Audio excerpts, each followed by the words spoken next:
ಸಂಸದ ಪ್ರತಾಪ್ ಸಿಂಹ ಲಕ್ಷ್ಮಣ ವಿರುದ್ಧ ಆಕ್ರೋಶವನ್ನ ಹೊರಹಾಕಿದ್ದಾರೆ.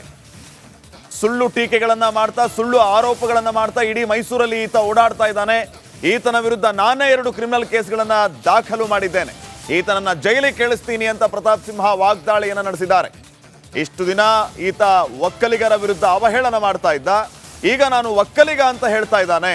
ಹೀಗೆ 10 ಹಲವು ವಿಚಾರಗಳನ್ನ ಪ್ರಸ್ತಾಪ ಮಾಡಿ ಪ್ರತಾಪ್ ಸಿಂಹ ಈ ರೀತಿ ವಾಗ್ದಾಳಿಯನ್ನ ನಡೆಸಿದ್ದಾರೆ.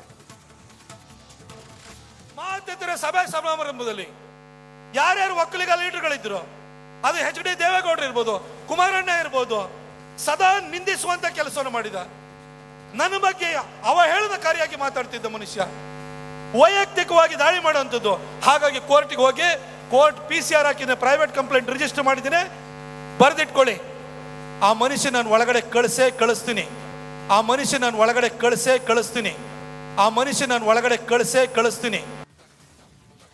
ಕೇಳ್ತಾ ಇದ್ದಾರೆ, ಯಾಕೆ ಟಿಕೆಟ್ ಏನಕ್ಕೆ ತಪ್ಪಿತು? ಭ್ರಷ್ಟಾಚಾರದಲ್ಲಿ ಏನಾದರೂ ಸಿಕ್ಕಾಕೊಂಡಿದ್ರಾ? ಇಲ್ಲ ಆಡಿಯೋ ವಿಡಿಯೋ ಇನ್ನೇನಾದರೂ ಇತ್ತಾ?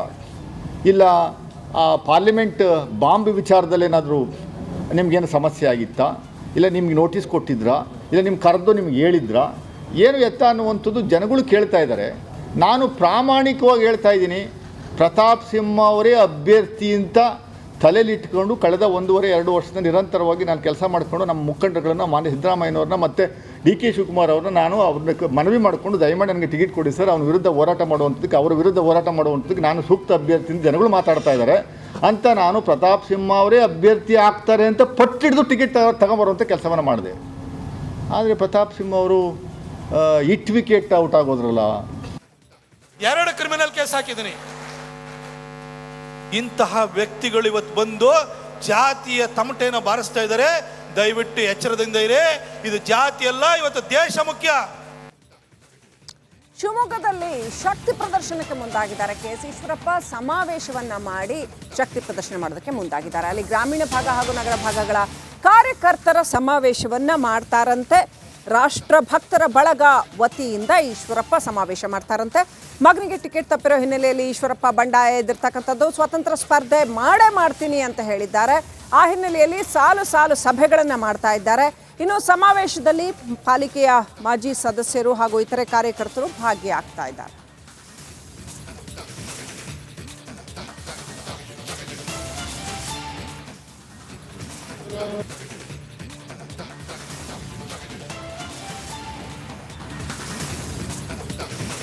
ಶಿವಮೊಗ್ಗದಲ್ಲಿ ಈಶ್ವರಪ್ಪ ಏನೇ ಹೇಳಿದ್ರು ತನ್ನ ಪಟ್ಟನ್ನು ಬಿಟ್ಟು ಕೊಡ್ತಾ ಇಲ್ಲ. BJP ಮುಖಂಡರುಗಳು ಅವರನ್ನು ಮನವೊಲಿಸೋದಕ್ಕೆ ಸಾಕಷ್ಟು ಪ್ರಯತ್ನ ಪಟ್ಟರೂ ಕೂಡ ಯಾವುದೂ ವರ್ಕ್ ಆಗಲಿಲ್ಲ. ಆದರೆ ಈಗ ತಾನು ಸ್ಪರ್ಧೆ ಮಾಡ್ತೀನಿ ಅಂತ ಹೇಳ್ತಿದ್ದಾರೆ. ಅಷ್ಟು ಮಾತ್ರ ಅಲ್ಲ, ಸಮಾವೇಶ ಮಾಡಿ ಶಕ್ತಿ ಪ್ರದರ್ಶನಕ್ಕೆ ಮುಂದಾಗಿದ್ದಾರೆ ಶಿವಮೊಗ್ಗದಲ್ಲಿ.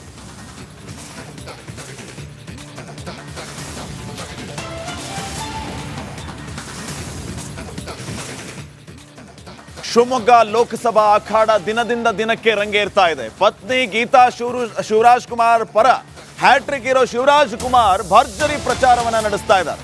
ಇದೇ ಸಂದರ್ಭದಲ್ಲಿ ವಿಶ್ವಾಸದ ಮಾತುಗಳನ್ನ ಶಿವರಾಜ್ ಕುಮಾರ್ ಆಡಿದ್ದಾರೆ. ಭರವಸೆ ಇದ್ರೆ ಮಾತ್ರ ಚುನಾವಣೆಗೆ ನಿಲ್ಲಬೇಕು. ಈ ಸಾರಿ ಆ ಭರವಸೆ ಇದೆ.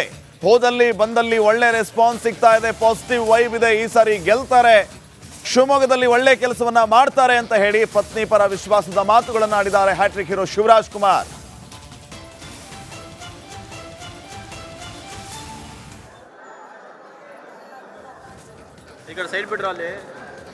ಇಷ್ಟವಾಗಿದೆ. ಲಾಸ್ಟ್ ಟೈಮ್ಗೆ ಬದುಕು ಭಾಳ ವ್ಯತ್ಯಾಸಗಳಿವೆ. ಜನಗಳಲ್ಲಿ ಒಂದು ನಂಬಿಕೆ, ಒಂದು ಭರವಸೆ ಇದೆ ಅಂತ ಕಾಣ್ತಾ ಇದೆ ಮುಖ್ಯದಲ್ಲಿ. ಯಾಕಂದ್ರೆ ಯೂಶ್ವಲಾಗಿ ಏನು ಮಾಡ್ತೀವಿ ನಾವು ಆರ್ಟಿಸ್ಟ್, ಇದರಿಂದ ಗೊತ್ತಾಗ್ಬಿಡುತ್ತೆ ಎಕ್ಸ್ಪ್ರೆಷನ್. ಯಾಕಂದರೆ ಜನಗಳ ಎಕ್ಸ್ಪ್ರೆಷನ್ ನೋಡಿದಾಗ ಗೊತ್ತಾಗ್ತದೆ ಯಾತಕ್ಕೆ ಬಂದಿದ್ದಾರೆ ಅನ್ನೋದು ಗೊತ್ತಾಗ್ಬಿಡುತ್ತೆ. ಬಟ್ ಈ ಸತಿ ಸ್ವಲ್ಪ ಏನಾಗುತ್ತೆ ಅಂದರೆ ಒಂದು ಚೇಂಜಸ್ ಇದೆ.